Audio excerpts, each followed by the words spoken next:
Eh, eh,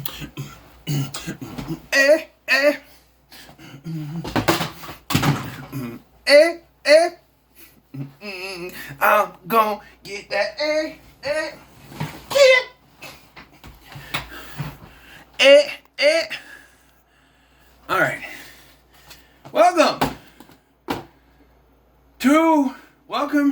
to the.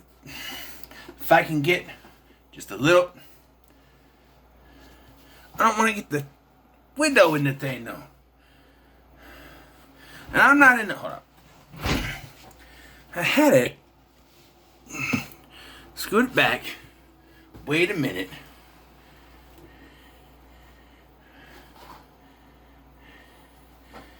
I'm still working on this. Scoot it over just a little bit. There we go. So, welcome to the first episode of Cinematic Journeys. I am Name, and this is the first episode on the film After the Sunset, starring Pierce Brosnan, Woody Harrelson, Don Cheadle, Salma Hayek, and is directed by Brett Ratner, who did the Rush Hour films. So, I thought perhaps I might like this movie. And you know what? It's not that bad. So, After the Sunset tells the story of a thief who is accused of stealing he supposedly stole 2 diamonds that is part of a 3-diamond set. And now he's retired to the Bahamas with his fiancee, played by Salma Hayek. The thief is played by Pierce Brosnan. But an FBI agent, played by Woody Harrelson, has tracked him down to the Bahamas and has revealed to him that the 3rd diamond he is looking for is there in the Bahamas. And he believes that the crook, Max is his name, is going to try to steal it. And the film is whether, will he or won't he? Is he going to steal it? What's really going on? And there's comedy and there's a little bit of action. It's a fun film, actually. Leading up to this, there's Max gets approached by Don Cheadle's character and says, I want you to steal the diamond for me. The allure of the diamond is too much for him. Like, he keeps having problems with his fiance over this. She wants him to retire and he can't. She wants him to write his vows and he can't move on from this because this is his big score. You know what I mean? And yeah, the way the story goes, it works. Like, you really see that these two could actually be a couple, which is pretty cool. Pierce Brosnan actually plays an Irishman in this, which is also pretty cool. Woody Harrelson is fantastic in this film. I think he's one of the highlights. There is a scene where they go fishing, and that's one of the funny parts in the movie. That all comes to a head, really, this one fateful night where they go snorkeling, diving, deep sea diving, what do you want to call it, in this little ship. And that's where Max decides he's going to steal this diamond. So he does. And then he hides it and goes back, do the thing, whatever. And then when it's reported that the diamond's been stolen, they automatically accuse Max. So Max tries very hard to make it seem as if he is there with them. He's talking to them in the little radio thing, everything.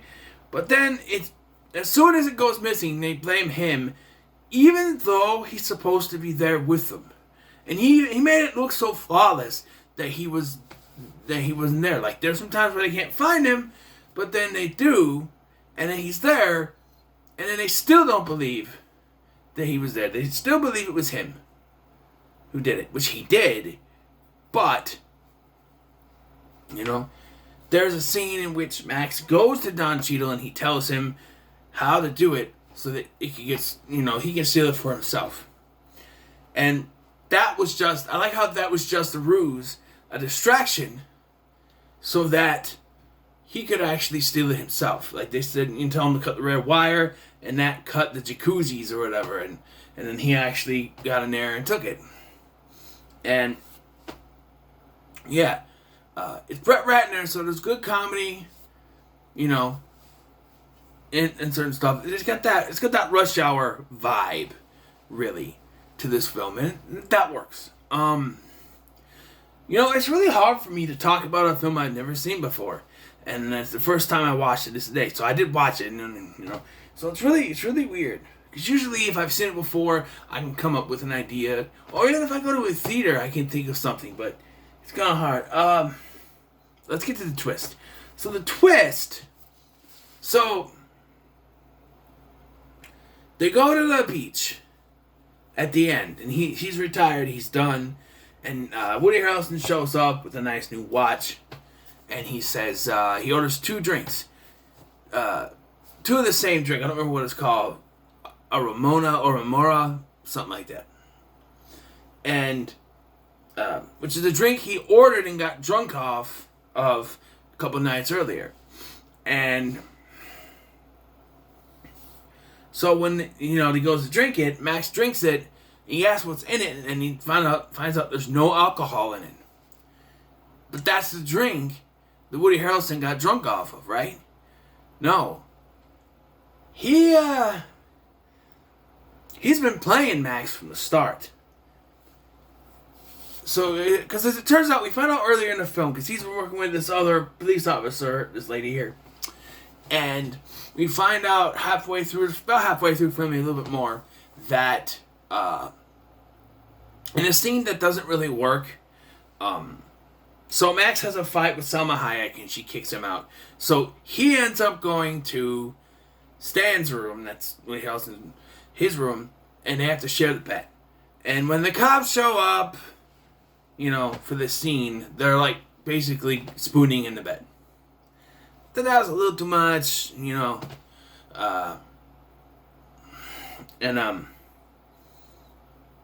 yeah, so that's when they find out that he was actually suspended from the FBI for being obsessed and not being able to catch the thief who took the diamond, and he, being obsessed and everything. And as it turns out, Stan has been watching Max, and he's been following him, and he found out where he hid the diamond. So he has the diamond and he's ready to sell it. And one thing I don't like is that it kind of ends, like, they go for the comedy ending. Like, Max, Lola, that's Salma Hayek's character, she's about to leave. And so Max says his vows to her, and she agrees to stay with him in the Bahamas. And then they play this up, this whole thing with, like, Max has control of the limo somehow. I don't know how.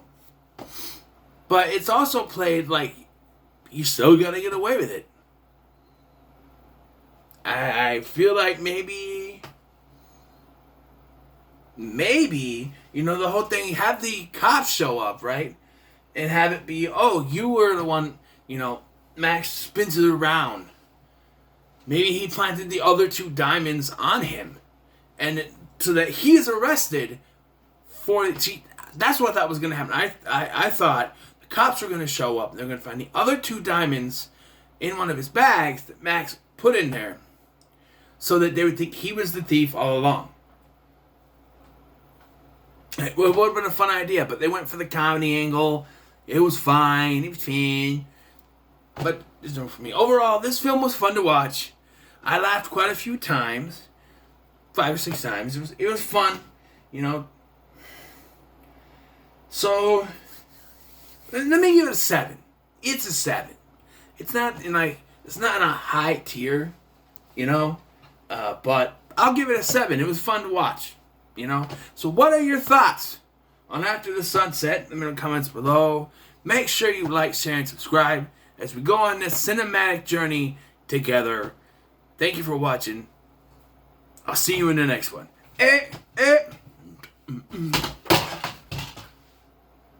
Can have no fun.